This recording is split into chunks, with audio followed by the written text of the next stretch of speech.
Good afternoon friends. आज मुझे भी सोपुर जाना था लेकिन हम और कहीं फंस गए थे, नहीं आ पाए। फिर चूँकि सोशल मीडिया में कुछ रीमर्स लोग फैला रहे हैं, कुछ गलत वीडियो जारी कर रहे हैं, उससे यहाँ की पीस में सोशल या लॉ एंड ऑर्डर प्रॉब्लम होने की संभावना है। इसलिए मैंने सोचा कि मैं आके आप लोगों से बात करूं। आज मॉर्निंग में 7:30 में दिल्ली की तरह जब सीआरपी जा रही थी वहाँ पर नाका लगाने के लिए मॉडल टाउन शोपुर में, और जो ज्वाइंट नाका डेली होता है पुलिस और सीआरपीएफ का, तो जिस टाइम में सीआरपीएफ के जवान गाड़ी से डिबोर्ड कर रहा था उसी टाइम मस्जिद के अंदर से अंधाधुंध फायरिंग आना शुरू हो गया, जिसमें सीआरपीएफ के एक जवान शहीद हो गए, 3 जख्मी हो गए।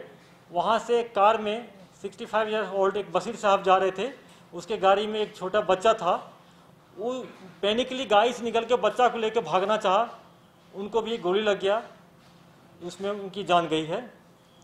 लोगों ने गलत फैलाया, खास करके मिसक्रिएंट लोग हैं, और मिसक्रिएंट के डर से, मिलिटेंट के डर से उसका बेटा भी एक वीडियो जारी किया जो सरासर गलत है। इनफैक्ट कि मैं पुलिस का एसएचओ का बहुत मैं उसको इनकरेज करूंगा, या मैं ये आप लोग बताना चाहूँगा, उन्होंने बहुत अच्छा काम किया। अपनी जान को हथेली में डाल के फायरिंग के बीच में जाके बच्चों को वहाँ से रेस्क्यू किया।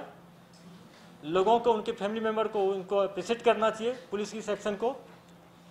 सबसे बड़ी बात जो है इसमें है कि पिछले मैं 1 महीना में देख रहा हूँ कि 2 ऐसा इंसिडेंट्स हुआ है जिसमें टेररिस्ट ने हमारे मस्जिद का मिसयूज किया है। पामपोर में एलईटी के 2 मिलिटेंट मस्जिद में चले गए, हम लोग बहुत ढंग से रेस्टेंट किए, वेट किए और बिना कुछ फायर किए उनको न्यूट्रलाइज कर पाए। आज फिर सुबह मॉर्निंग में जो लश्कर तोबा के 2 मिलिटेंट, जैसे एक उस्मान भाई है पाकिस्तानी है, एक लोकल मिलिटेंट है नासिर, दोनों मस्जिद में घुस के मस्जिद से फायर किया। जब पुलिस पार्टी मस्जिद के अंदर गई तो उसमें से 2 मैगजीन उन्होंने रिसीव किया, वहाँ पर रिकवर किया। एक भरा हुआ मैगजीन था एक का, एक आधा खाली मैगजीन था, और दोनों वहाँ से फायर करते थे भागा।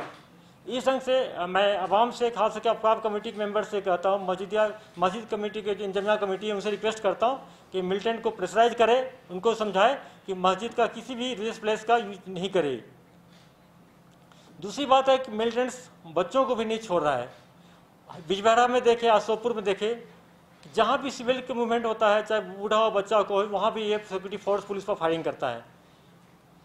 मिलिटेंट्स जानबूझ के करता है ऐसा काम कि लोग पुलिस के खिलाफ, सिक्योरिटी फोर्स के खिलाफ रोड पर आए, एक मिसकंसेप्शन फैला हो, लॉ एंड ऑर्डर का प्रॉब्लम हो, और आने वाले दिन में हो सकता है इस टाइप की कार्रवाई मिलिटेंट और करे। उनका एक ही मकसद है कि किसी ढंग से लॉ एंड ऑर्डर प्रॉब्लम को खराब करना, और इनकाउंटर साइट पर लोग पथराव शुरू करें कि सिक्योरिटी फोर्स पुलिस को अपने काम करने में दिक्कत हो, ये जानबूझ के कर रहा है। फ्रेंड्स, हम लोग आप लोगों से रिक्वेस्ट करते हैं कि आप लोग भी इस अफवाह पर ध्यान दें। आज मैंने जानबूझ के शोपुर में इंटरनेट को नहीं बंद किया कि मैं रिएक्शन देखना चाह रहा हूँ। आज मैंने देखा कि जो इंटरनेट को नहीं बंद किया तो किस ढंग से अफवाह शुरू हो गया, वहाँ से लोग वीडियो बना के भेजना शुरू कर दिया। अगर हम मॉर्निंग में हम इंटरनेट को वहाँ से डाउन करते 7 साढ़े 7 बजे तो शायद इतना नहीं होता है। फिर भी मैं उनके फैमिली मेम्बर का शुक्रगुजार हूँ कि जो सोपुर टाउन में है, उसका बेटा जो वीडियो रिलीज किया है उस नगर में आसपास कहीं है, खुद मौका पर नहीं था। मैं ये पूछना चाहता हूँ आप लोगों से कि आप लोग खुद पूछें कि जो उसका बेटा वीडियो रिलीज किया है, क्या मौका पर था? क्या वो आई विटनेस है? क्या उनकी सिस्टर जो बोल रही है, क्या वो वहाँ पर मौका पर थी?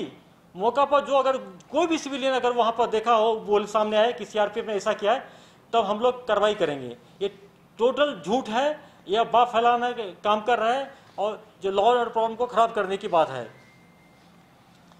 कल रात में हम लोग होपफुल थे कि 3 मिलिटेंट को हम लोग कॉर्डन करके, इनिशियल करीब आधा घंटा फायरिंग हुआ।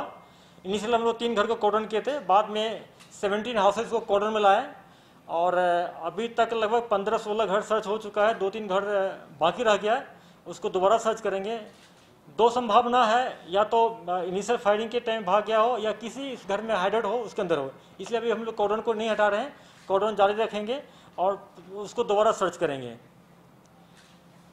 इसके बाद चूँकि कल मुझे भी 6 मंथ पूरा हो गया है।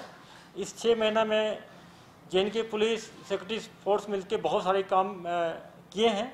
मैं चाहता हूं कि आप लोगों से कुछ शेयर करना चाहता हूं कि जहां तक टेररिस्ट की बात है कि लगभग 118 मिलिटेंट्स मारे गए, जिसमें 11 जो है वो पाकिस्तानी FT है और 107 मिलिटेंट्स जो है ये लोकल है। जहाँ तंजीम की बात करेंगे तो 118 में से 57 मिलिटेंट्स है ये HM का है। उसके बाद सेकंड नंबर आता है लश्कर तैयबा का, 24 लश्कर तैयबा का है और जैश मोहम्मद का 22 है, AGH का 7, ISJ का 7 और अल बदर का एक सिंगल मिलिटेंट मारा गया है। ऑलमोस्ट 50% मिलिटेंट्स है यह HM का है।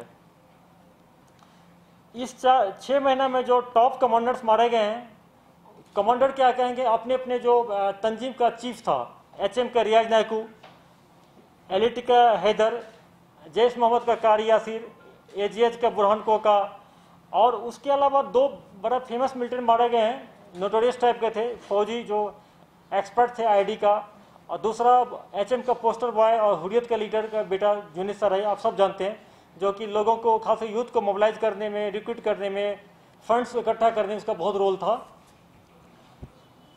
हम लोग का जो मेन टारगेट है अभी आने वाले 2 महीना को जो टारगेट रखे हैं, उसमें हम लोग जैश मोहम्मद के जो लंबू के नाम से फेमस पाकिस्तानी है, अदनान भाई भी कहते हैं, वो मेरा टारगेट नंबर 1 पर है। दूसरा वलीद भाई है, जैश का कमांडर है, ID एक्सपर्ट भी है। और तीसरा है गाजी रशीद, जो क्रू के ऊपर आता है। कहा जाता है कि जो पाकिस्तान इसको नया भेजा है, ये कोई पाकिस्तान के एक्स आर्मी मैन है और ये जैश का चीफ है। लश्कर तैयबा में हम लोग उस्मान का नाम रखें, उस्मान भाई का, जो आज के इंसिडेंट में इन्वॉल्व है, ये सोपुर एरिया में एक्टिव है। उसके बाद सोपुर का सज्जाद है, LET का लोकल, आप सब जानते हैं, बहुत पुराना मिलिटेंट है, ये भी टारगेट में है। इशफाक डार है सोपियन का, जो इसके बाद है यूसुफ कांतरू है बडगांव का, ये भी मैं टारगेट में टॉप 5 में है। और उसके बाद एक और सोपुर का मिलिटेंट है बहुत है, जो कि CRPF पर ये तीसरा हमला किया है। इस पहले हनवारा सोपुर में किया, फिर हनवारा में आसिफ, सोपुर में नासिर है, ये भी हमारे टारगेट में है। HM का हम लोग मिलिटेंट में 4 को रखे हैं टॉप टारगेट में। डॉक्टर सैफुल्लाह जो उनके चीफ हैं, उसका फारूक नली जो कुलगांव का डिस्ट्रिक्ट कमांडर है। तीसरा है अशरफ मौलवी, आप सब जानते हैं। और चौथा है जुबैर वानी के खिलाफ बहुत सारे कत्ल का, खास के कॉप किलिंग का चार्जेज है। ये जो मिलिटेंट्स हमारे हैं टॉप टारगेट है, लगभग 12 है, 12 है टॉप टारगेट, जिसको हम लोग न्यूट्रलाइज बहुत जल्दी करेंगे। इस साल जब हम लोग कंपेयर करते हैं पिछले साल इस साल के रिक्रूटमेंट में, तो 2019 में जनवरी से जून तक में लगभग 1 to 9 129 नए लड़के ज्वाइन किए थे मिलिटेंसी। इस साल 6 महीना में 67 ज्वाइन किया है।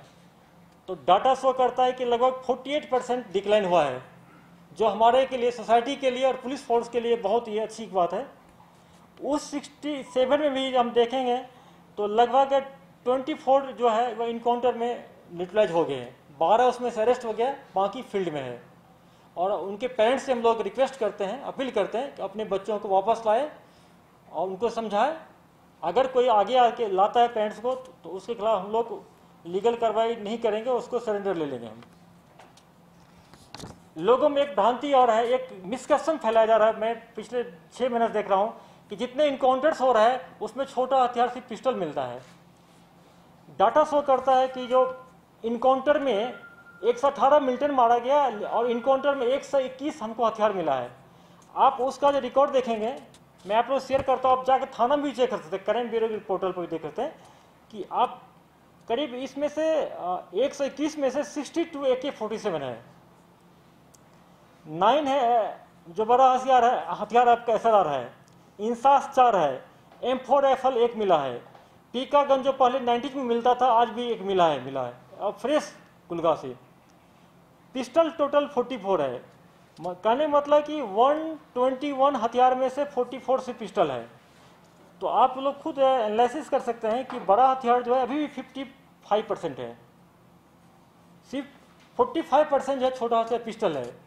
पिस्टल को कम नहीं रखना चाहिए। आप देखिए जितना भी इंसिडेंट होता है, सिटी में होता है, चाहे बिजवाड़ा में जो अटैक हुआ था, चाहे सौरा में BSF पे हुआ था, चाहे फ्रीसेल में पुलिस वाले को मारा था। छोटा हथियार जो पिस्टल होता है, इससे मिलिटेंट्स भीड़ भाड़ इलाके में जाके छिपा के हथियार को अटैक करने में कामयाब होता है। इसलिए पिस्टल हमारे लिए ज़्यादा सरदर्दी है। ये जो 121 हथियार मिला है, बड़ा हथियार हमको ये लोग, उसमें इसके अलावा जो हम लोग कभी 66 मॉड्यूल को बस्ट किए हैं मिलिटेंट्स के, उसमें हमको 66 अलग से मिला है, हथियार मिला है। उसका ब्रेकअप है कि 21 AK-47, 2 SLR, 1 इंसास और 42 पिस्टल, मतलब कि 187 हथियार हम लोग सीज किए हैं। इनकाउंटर प्लस मॉड्यूल में जो अरेस्ट किए हैं उसमें ऑलमोस्ट 200 के आसपास हथियार को हम लोग सीज किए हैं। 22 हम लोग हाइड आउट को बस्ट किए, जो आप लोग रेगुलर देखते हैं, मीडिया में आता है, पिक्चर आता है, कहीं सामान मिलता है, कहीं उनका खाने पीने से मिलता है।